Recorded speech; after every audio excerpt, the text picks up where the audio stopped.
book of Job focuses on the relationship between prosperity, adversity, and faith in God. Do we have faith that God is the source of all good things? Then what does it mean if good things disappear from our lives? Do we abandon our faith in God and His goodness? Or do we take it as a sign that God is punishing us? How can we remain faithful to God in times of suffering? What hope can we have for the future? These questions arise in every sphere of life. Adversity may threaten whatever prosperity we have, and faith is difficult to maintain in times of adversity. The chief character in the book of Job begins in prosperity and experiences nearly unimaginable adversity, including the loss of his family, his livelihood, his health, and his wealth. Over the course of the book, his faith is severely tested. How can faith in God help us handle failures and losses? How do stresses in life affect our family lives and our health? What can believers do to support one another in times of adversity? How can we handle feelings of anger at God if He allows us to suffer unjust treatment? At the beginning of the book of Job, we see the biography of Job from God's point of view. First, God describes him as perfect. The term does not mean that Job was without any sin. Notice that Job made sacrifice each day for himself and his children, just in case either had sinned against God. Thus, this man did not allow sin to fester or grow in his life. He began each day by asking for God's blessing. He was one of those outstanding members of his society that everyone looked to for advice, and one from whom each person followed as an example. Job was spiritually mature and always growing in his faith. God says, "There is none like him in the earth." Job was a person whose reputation told everybody that he would follow God's plan. He proved that his faith in God was genuine. He was upright, his character and faith were undaunted, even in the face of terrible issues. What an example he proved to be to his family, friends, and the community in which he lived. God uses good times, bad times, even tragic times to bring about His will. Job was the kind of man who reverenced God and had such a deep respect for Him that he wanted God always to be pleased with him. He made wise choices and avoided sin or evil in every way. Notice that when Satan moved against Job and accused Job of being hedged about, God said to Satan, "Do what you will. Job will never turn against me." Job had 7 sons and 3 daughters, both a personal joy to him and an important foundation of his wealth. Job regards his success to be the result of God's blessing. We are told that God has blessed the work of Job's hands and his possessions have increased in the land. God recognizes Job's faithfulness. He remarks to Satan, "Have you considered my servant Job? There is none like him on the earth, a blameless and upright man, who fears God and turns away from evil." The accuser spots an opening for mischief and replies, "Does Job fear God for nothing? That is, does Job only love God because God has blessed him so richly?" The problem of pain comes when times are hard. We may face the question, if God was blessing me during the good times, is He punishing me now? This is a hugely important question. If God is punishing us, we need to change our ways so that He will stop. But if our difficulties are not a punishment from God, then changing our ways would be foolish. It might even oppose what God wants us to do. The accuser hopes to set just such a trap for Job. Satan says to God that if He removes the blessings He has so richly bestowed on Job, He will curse you to your face. If Satan can get Job to believe he's being punished by God, Job may abandon his righteous habits in the mistaken belief they are offensive to God. Or, better yet from the accuser's point of view, he will become bitter at God for his undeserved punishment and abandon God altogether. God allows Satan to proceed. We're not told why. One awful day, nearly everything Job treasures is taken away, and the people he loves, including all of his children, are murdered or killed in violent storms. But Job neither assumes God is punishing him, nor becomes bitter over God's treatment. Instead, he worships God. At his lowest moment, Job blesses God's authority over all the circumstances of life, good and bad. The Lord gave, the Lord has taken away. Blessed be the name of the Lord. Job's finely balanced attitude is remarkable. He rightly understands from previous prosperity that it was a blessing from God. He does not imagine he ever deserved God's blessing, even though he recognizes he was righteous. Because he knows he didn't deserve his former blessings, he knows he does not necessarily deserve his current sufferings. He does not take his condition to be a measurement of God's favour. Consequently, he doesn't pretend to know why God blessed him with prosperity at one time and not at another. Job can remain faithful under adversity because he understands prosperity accurately. Because he has experienced prosperity as a blessing from God, he's prepared to suffer adversity without jumping to conclusions. He knows what he doesn't know, namely, why God blesses us with prosperity or allows us to suffer adversity.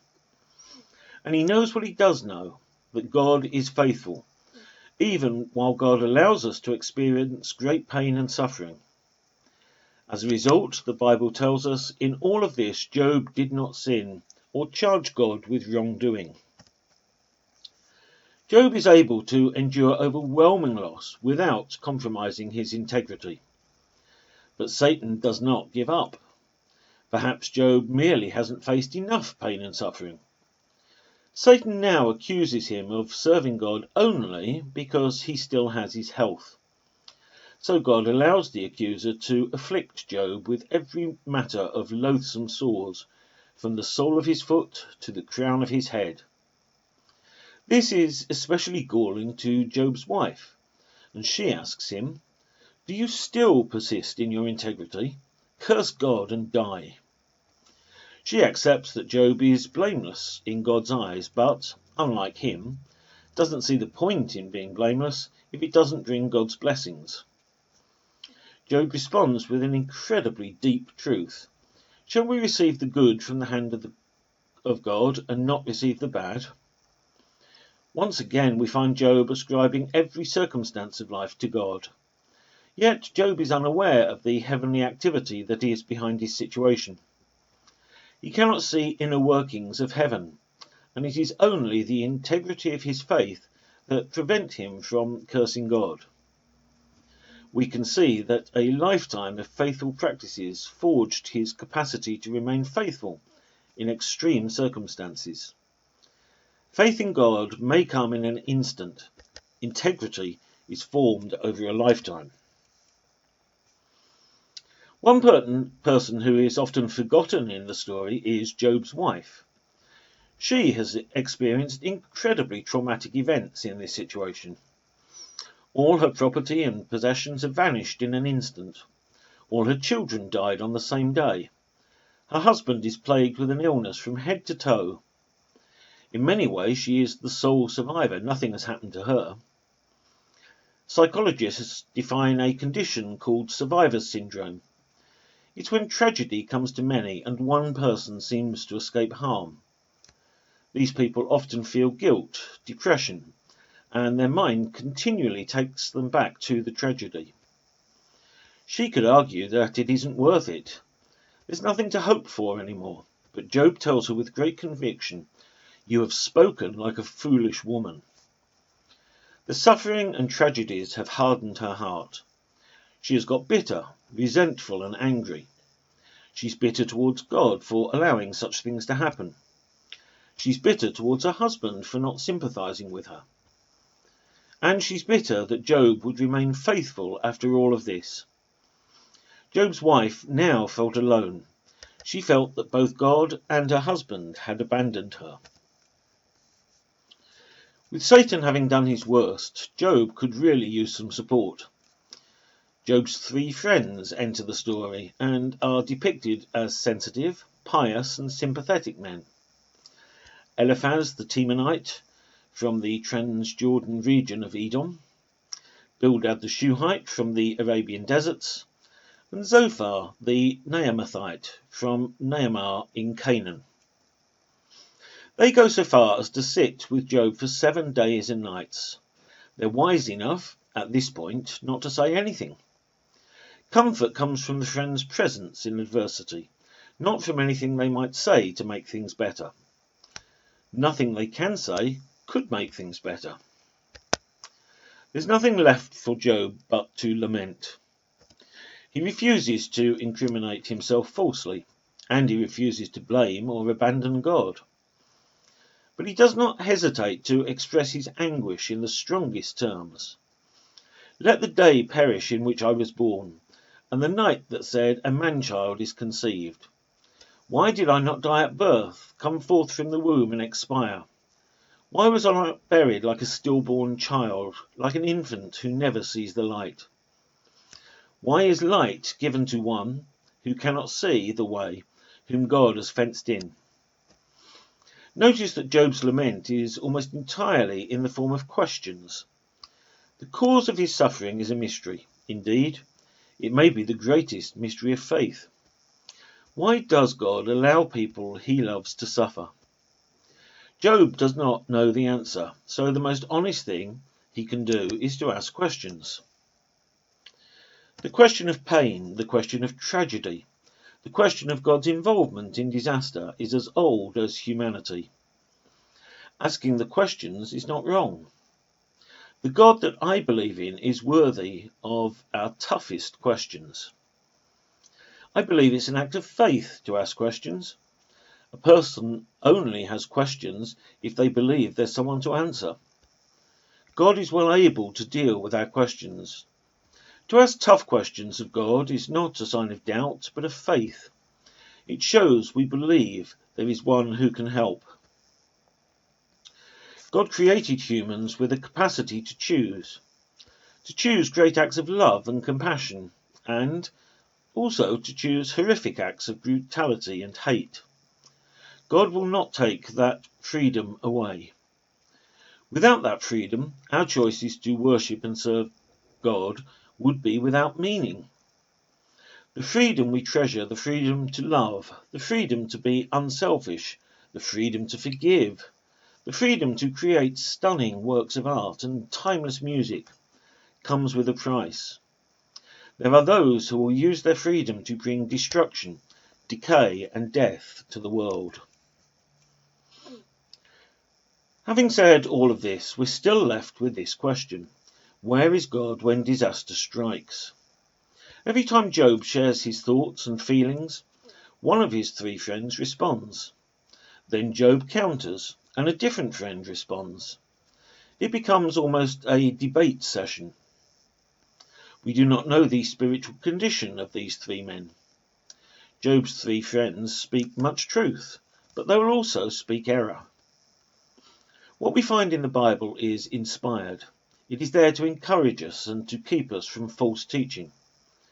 But there are times when we're exposed to falsehood, so that we can discern the truth. The main theory of Job's three friends is false. Their position is that God never afflicts a righteous person. Since Job is afflicted, he must be a sinner. We must keep in mind that God has not caused the affliction of Job, but he has permitted it. Job allows the suffering of all people, but he also sends blessing on all people as well. Eliphaz is the first to speak to Job.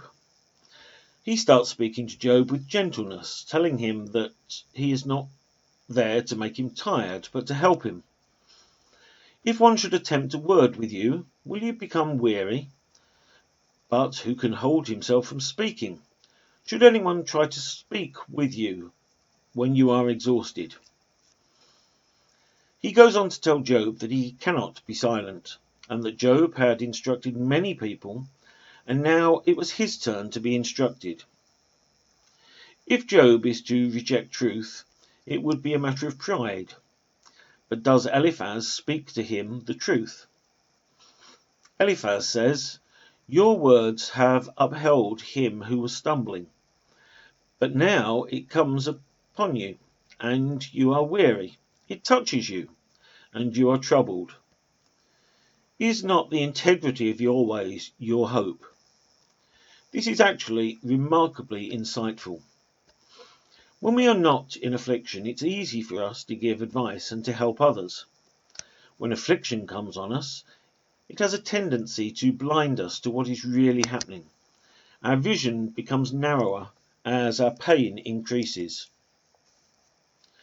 Eliphaz gets to the crux of the issue quite quickly. Do the innocent suffer? Of course, we know the answer is yes. Innocent people suffer all the time.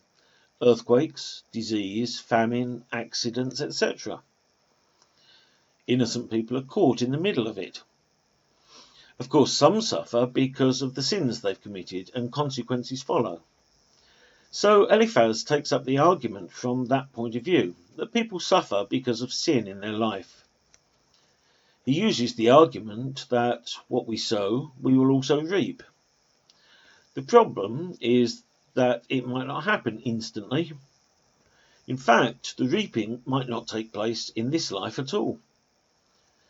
The timing of the punishment and judgment is in God's control. We must remember that suffering comes from many sources.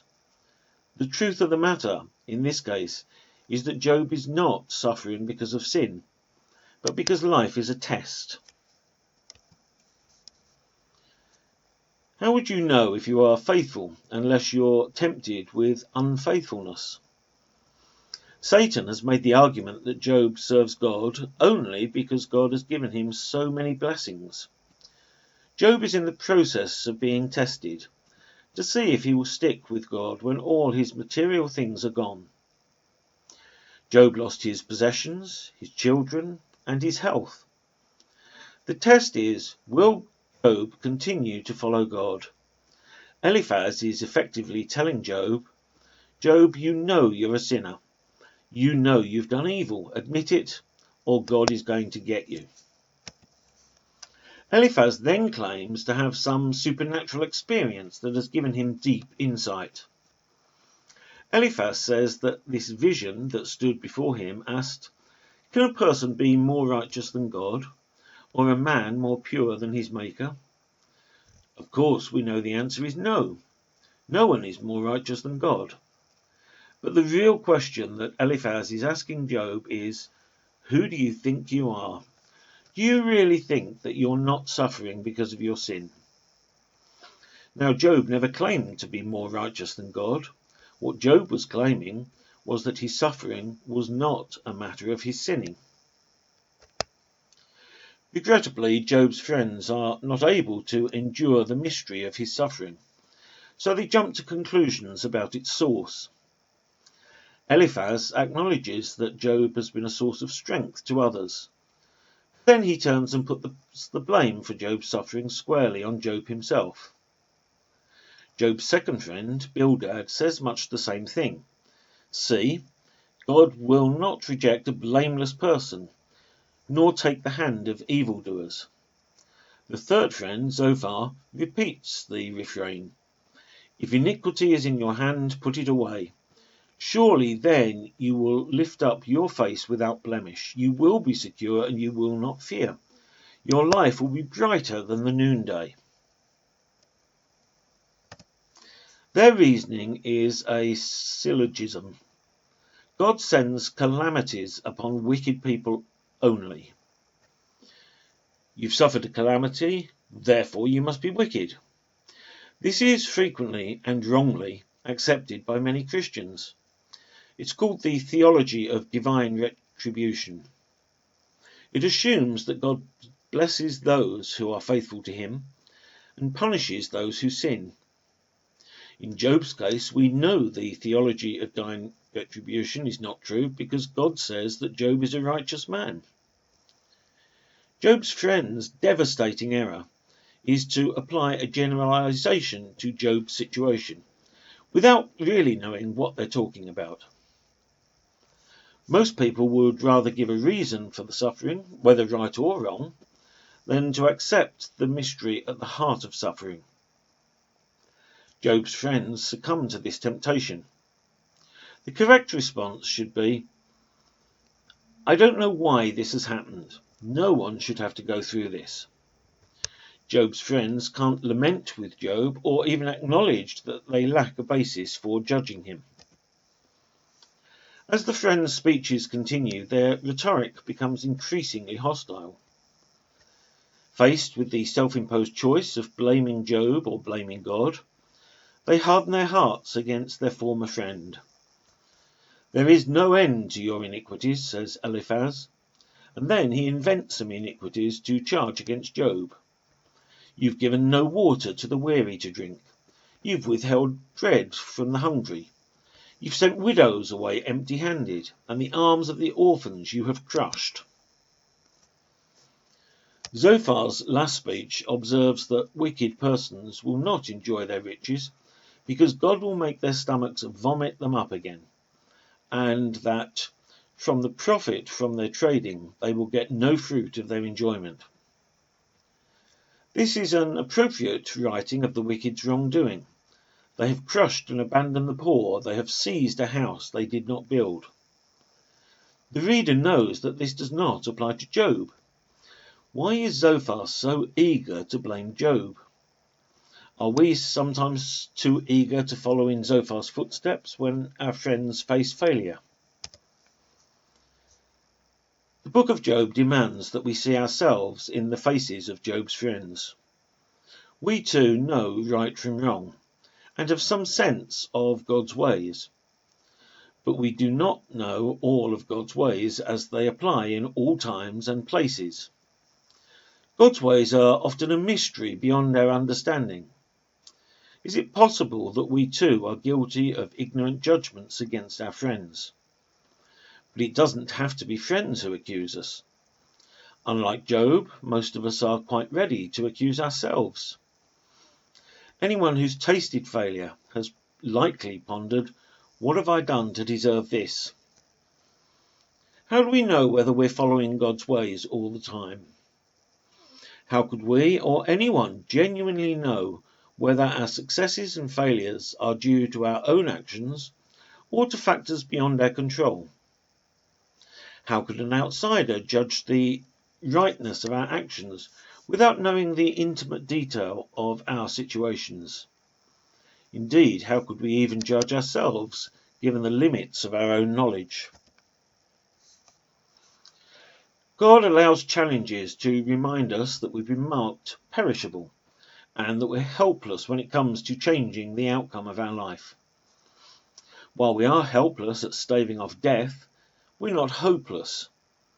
That's a fact that Job struggled to remember throughout his ordeal. It's a fact that we can count on because God gives meaning to our life, no matter how difficult that life may be, by changing the meaning of death. Satan wasn't satisfied to destroy the things that Job owned and enjoyed. He wanted to destroy Job himself. So he afflicted Job with terrible sores that Job couldn't find relief from his pain.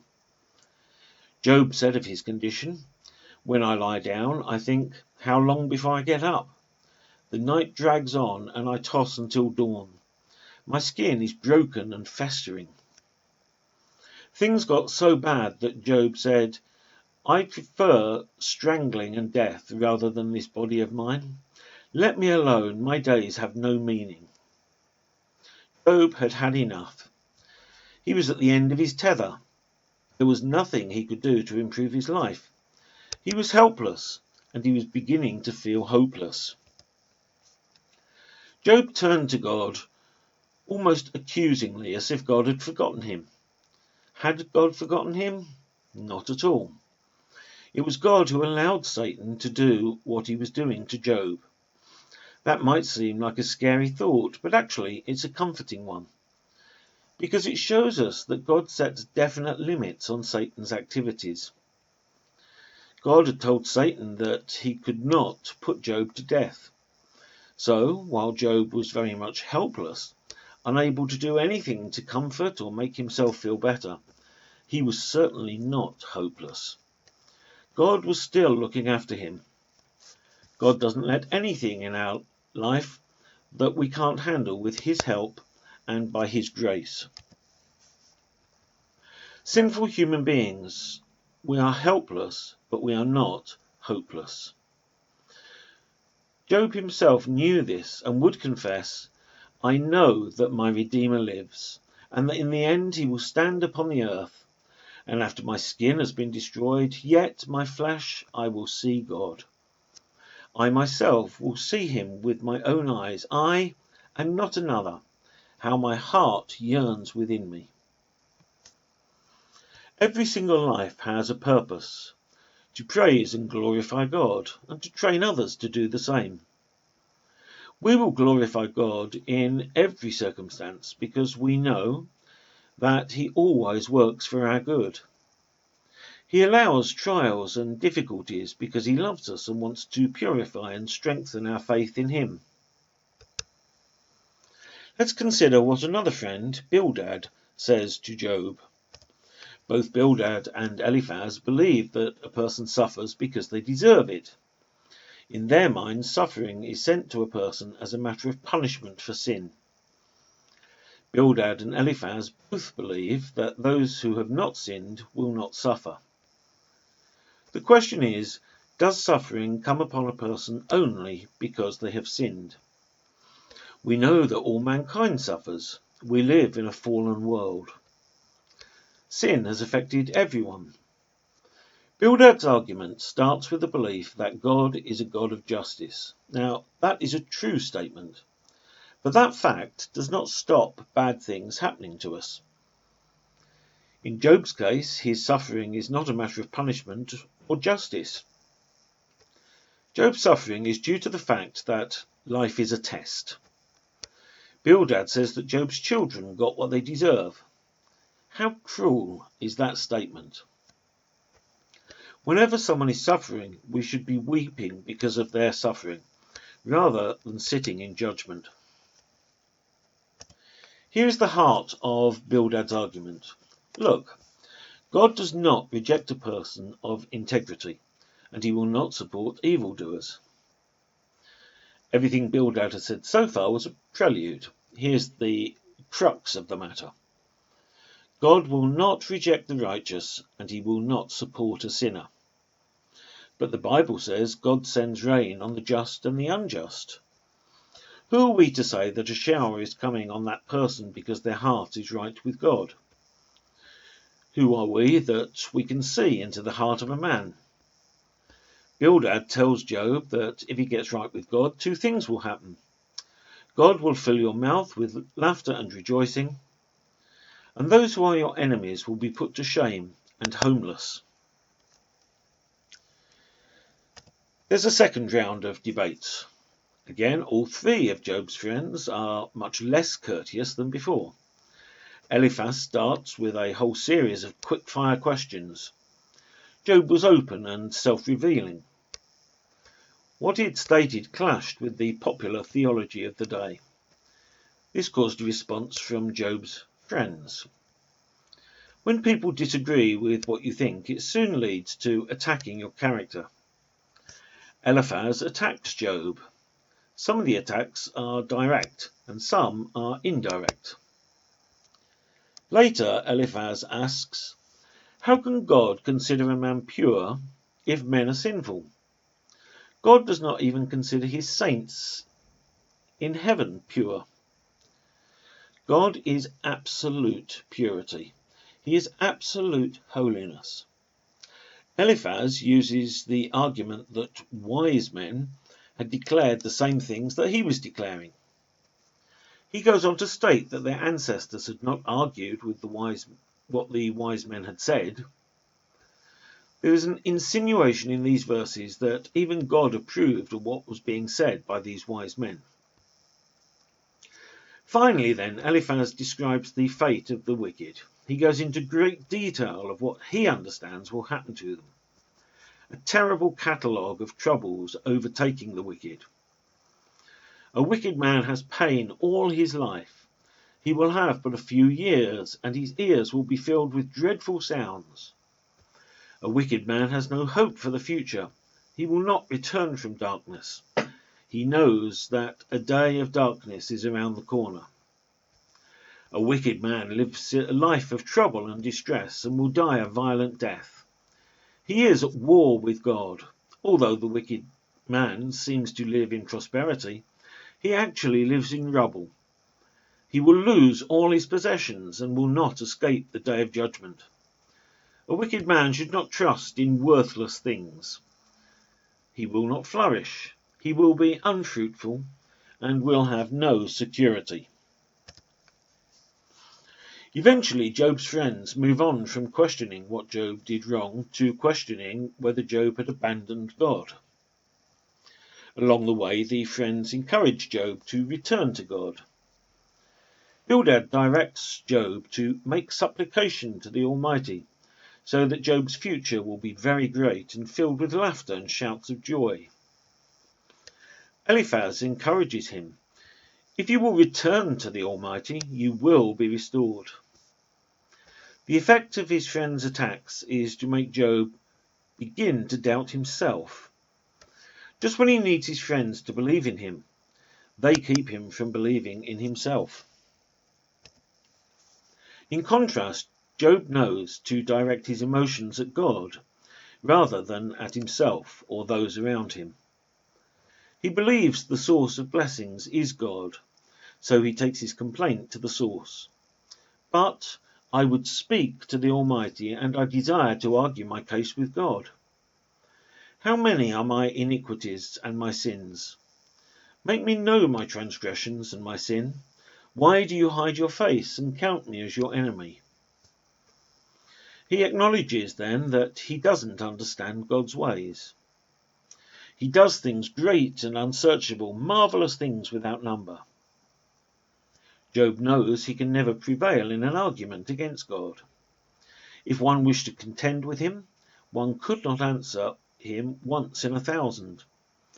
He is wise in heart and mighty in strength. Who has resisted him and succeeded? But he knows his anguish has come out somewhere. Therefore I will not restrain my mouth. I will speak in the anguish of my heart. I will complain in the bitterness of my soul. Eliphaz's last speech concentrates on putting God above reproach. Can a mortal be of use to God? Can even the wisest be of service to him? Is not God high in the heavens? Agree with God and be at peace. You will pray to him, and he will hear you. Job, however, is not trying to blame God. He's trying to learn from God. Despite the horrible adversity Job has faced, Job believes that God can use the experience to shape his soul for the better. When God has tested me, I shall come out like gold, for he will complete what he appoints for me. And many such things are in his mind. Why does God let the wicked prosper at all? There's no answer in the book of Job, and there's no answer known to humanity. In a million ways we may suffer serious, grievous, unfair harm that we can never understand, much less remedy. By God's grace, we hope never to become complacent in the face of injustice and suffering. Yet there are times when we cannot make things right, at least not straight away.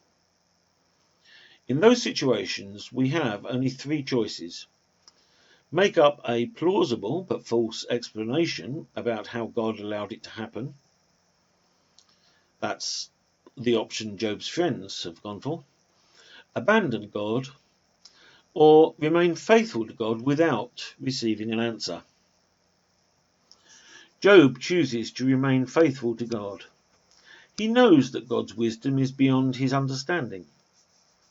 Job states that wisdom is not found in the land of the living, but in the mind of God.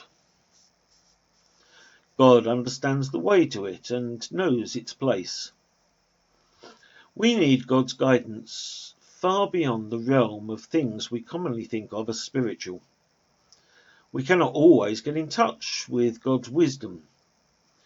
Job says it is hidden from the eyes of all living and concealed from the birds of the air.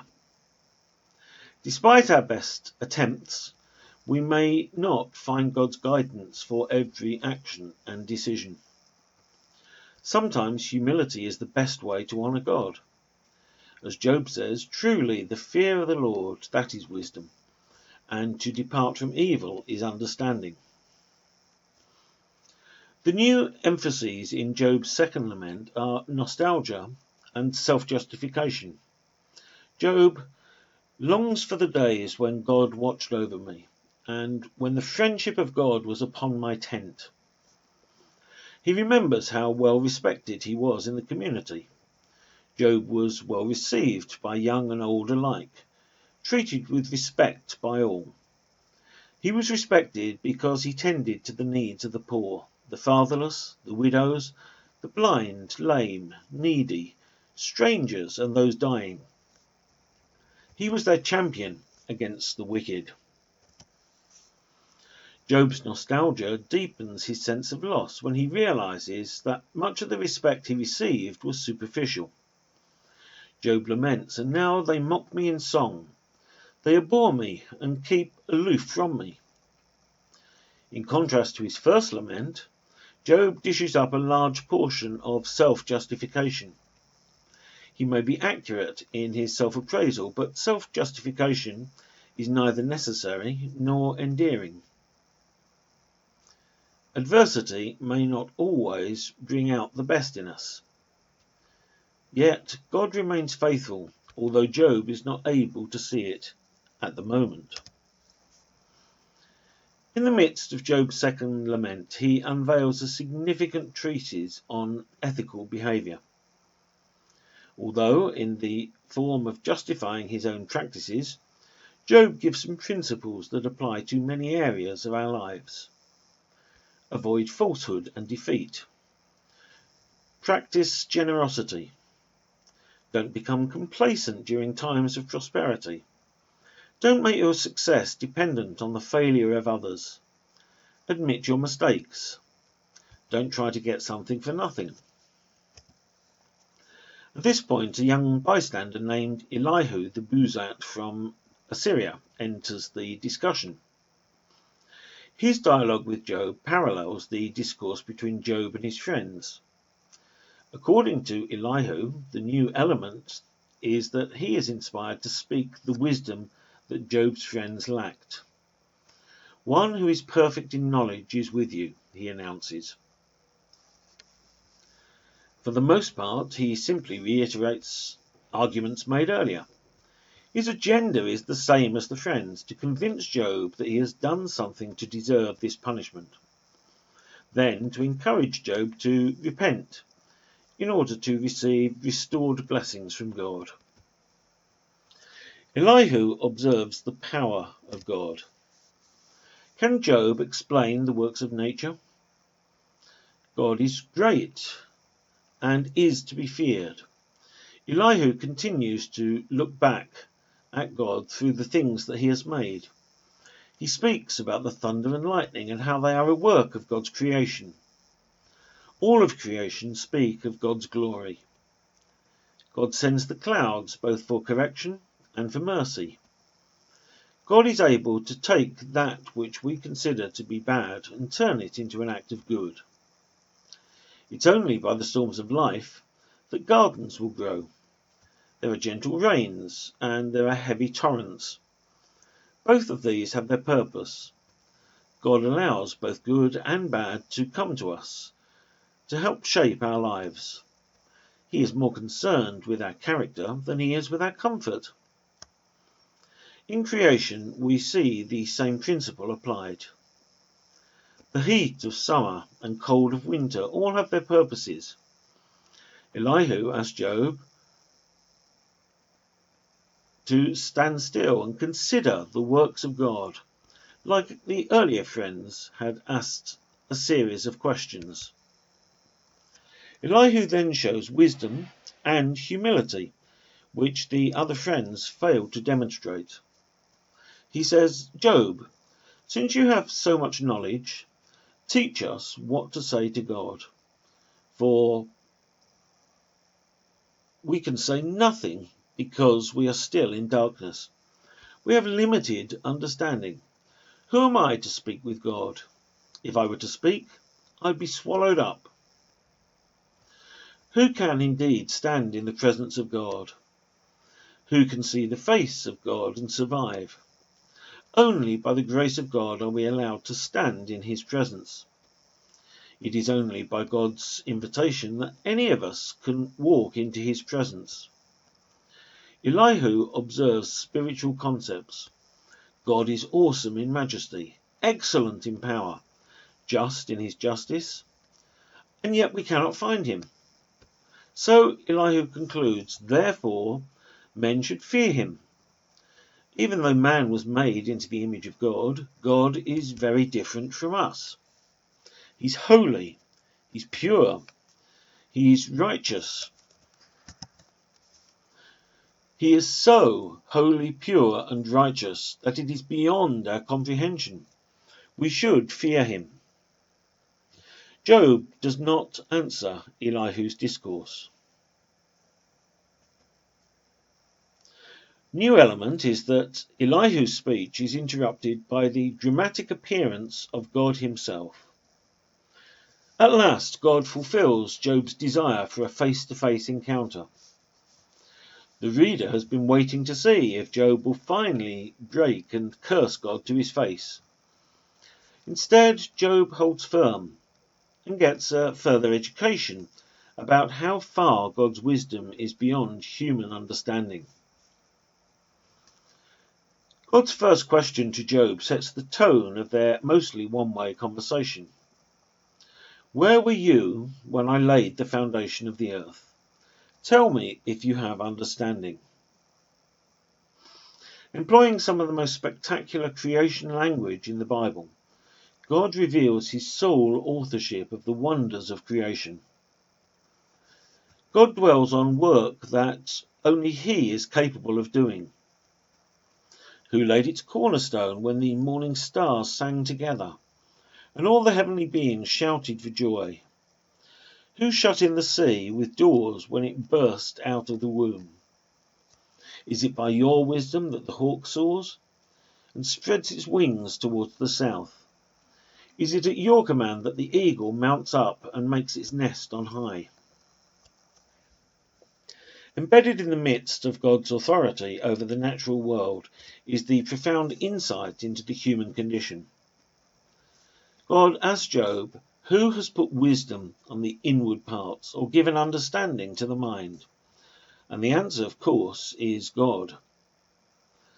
At once, this both affirms our search for understanding and demonstrates its limits. The wisdom God puts in our inward parts makes it possible for us to yearn for an answer to the mystery of suffering. God has implanted in us only a small fraction of his wisdom, so we will never have the capacity to comprehend all his ways. As we have seen, it may be good for our souls to voice our complaints against God. God then issues an impossible challenge to Job. Shall a fault finder contend with the Almighty? Anyone who argues with God must respond. Given Job's previous recognition that "I don't know" is often the wisest answer, his humble response is not surprising. I am of small account. What shall I answer you? I lay my hand on my mouth. God continues with a heavy assault on those who accuse God of wrongdoing in the administration of his creation. God repudiates Job's attempts at self-justification. Will you even put me in the wrong? Will you condemn me that you may be justified? Bringing our complaints to God is a good thing if we take the books of Job, Psalms, and Habakkuk as inspired models for how to approach God in times of trouble. However, accusing God for the sake of covering our own failures is the height of pride. God repudiates Job for doing so. Yet God does not condemn Job for voicing his complaint against God. Job's accusation against God is wrong beyond reason, but not beyond forgiveness. God continues to speak to Job. God asked Job one question in this section. Job, since you've already found me guilty, will you teach me what is right? Go ahead and speak up. Give me an answer. Job does speak up. He says, I am unclean. I am vile. How can I answer you? I will shut my mouth. I will keep my lips still. I will lay my hand over my mouth. I have spoken, but now I cannot speak. Yes, I have spoken more than twice, yet I will speak no further. After God has allowed Job to give an answer, he continues, Job, stand up and act like a man. I'm going to question you, and you will give me an answer. God then asked Job another 4 questions. Job, would you count my judgments as wrong? Are you telling me that you are right and I am wrong? Are you as powerful as God? Job, is your voice louder than the thunderclap? Job is told to consider the behemoth a monstrous creature, which we do not have today, although some commentators believe it to be the hippopotamus. God reminds Job that both the behemoth and Job himself were the creation of God. God has designed each creature with its own unique abilities and attributes. God will now tell Job the special attributes and abilities of the behemoth. God then asks, can anyone capture him? Can anyone pierce its nose and put a ring in it to walk it down the street? Do you, Job, have the power to do this? Job gets an audience with God that he has been asking for. It doesn't answer his question, whether he deserved the suffering he experienced. Job realizes the fault is his for expecting to know the answer, not God's for failing to provide it. I have uttered what I do not understand, things too wonderful for me, which I do not know. Perhaps it's just that he is so awed by the presence of God that he no longer needs an answer. If we are looking for a reason for Job's suffering, we will not find it. On the other hand, Job's ordeal has given him an even greater appreciation of God's goodness. He says, I know that you can do all things and that no purpose of yours will be thwarted. Job's relationship with God seems to have deepened. He has become wiser as a result. He appreciates more than ever his former prosperity was not due to his own strength and power. God denounces the 3 friends whose arrogant proclamation of false wisdom had so tormented Job.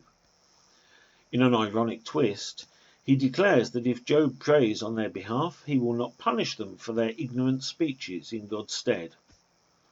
They, who wrongly urged Job to repent, must now depend on him to accept their repentance, and on God to fulfill Job's prayer on their behalf. Job's act of praying on their behalf reminds us in the 1st chapter where Job prays for his children's protection. Job is a praying man, in season and out of season. The final section of Job contains a storybook ending in which many of Job's fortunes are restored. Many, but not all. He receives twice the wealth he had before, plus a new family of 7 sons and 3 daughters. But his first children are gone forever. Thus, even though we read that Job's latter life is blessed more than his beginning, we know there must still be a bittersweet taste in his mouth. Job does something stunning in the aftermath of his ordeal. He leaves his daughters an inheritance along with his sons. Leaving an inheritance to female children was unheard of in the ancient Near East. What could have caused Job to take this unprecedented step?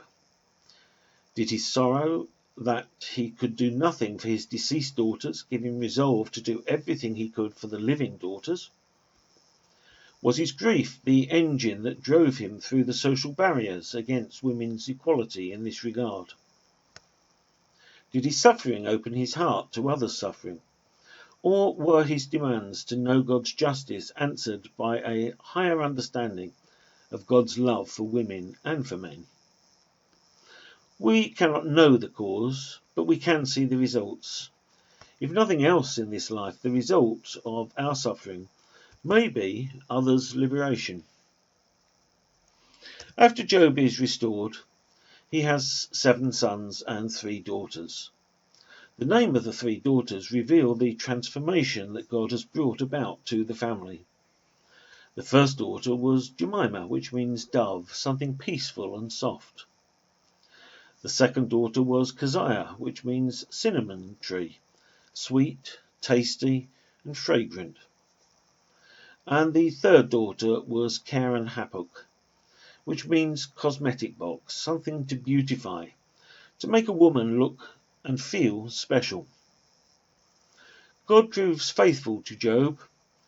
This is our ultimate hope and comfort, but we cannot predict how his faithfulness will manifest in our lives until his promises are fulfilled in the new heaven and the new earth. It would be a folly to judge others or even ourselves based on fractional evidence available to us, the paltry wisdom that we're able to grasp, the minuscule perspectives that we hold. To the hardest questions about the circumstances of life, the wisest answer may very often be, I don't know. God has spent the last 4 chapters asking Job, who do you think you are? Job now answers. He starts by glorifying God. He says, you can do anything and everything. Nothing you set your mind on will be stopped. All of your purposes will be fulfilled. Job humbles himself before God when he pleads with him. Will you please listen to me? Will you hear me out? In this verse, Job is asking permission to speak to God because he says, you have questioned me and you asked me for an answer. Please let me give you one. Job does not strive to answer the great and grand questions of the universe. Instead, he explains what he's seen. I have heard stories of you, but now I have seen you with mine own eyes. I am humbled, I am undone. I am shattered before you. I will repent in the mud hole of my life, for nothing compares to your glory. God speaks directly to Eliphaz the Temanite and says, I am angry with you because you've not spoken honestly about me like Job has. I'm also angry with your 2 friends, Bildad the Shuhite and Zophar the Naamathite. All of you are in the same boat. You've done the same thing. God prescribes to the 3 friends of Job what they are to do. Take 7 bulls and 7 rams and go and make an offering.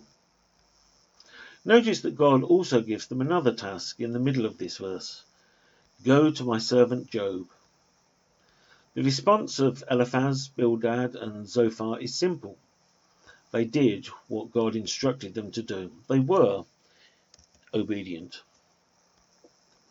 Job also obeyed what God had instructed. Job had been instructed to pray for his friends, and he did. A good man will not just pray for himself, but will pray for others, even if he is at odds with them. The prayer for others often is profitable for the one who is praying. When we pray for a change in our enemies, we are often changed ourselves. The remainder of this chapter tells us how Job is restored and in the end blessed. But let me say, our adversities in life affect us. We can become better or we can become bitter. Job could have turned his back on God. Job could have cursed God and died, and yet he didn't. Throughout all of his tribes trials and testing, he never turned his back on God. Did he get angry, frustrated, depressed? Yes, to all of those. But he endured. He set an example for us to follow. Often we wonder why God allows something, and we question or doubt God's goodness without seeing the full picture. The book of Job teaches us to trust God in all circumstances. We must trust God not only when we do not understand, but sometimes because we do not understand. If you would like to know more, then do contact us at any of the contact addresses given on this slide. Or if you're ever in the Radstock area one Sunday morning, why not come and join us for a 10:30 morning service at the Baptist Church? You will always be very welcome.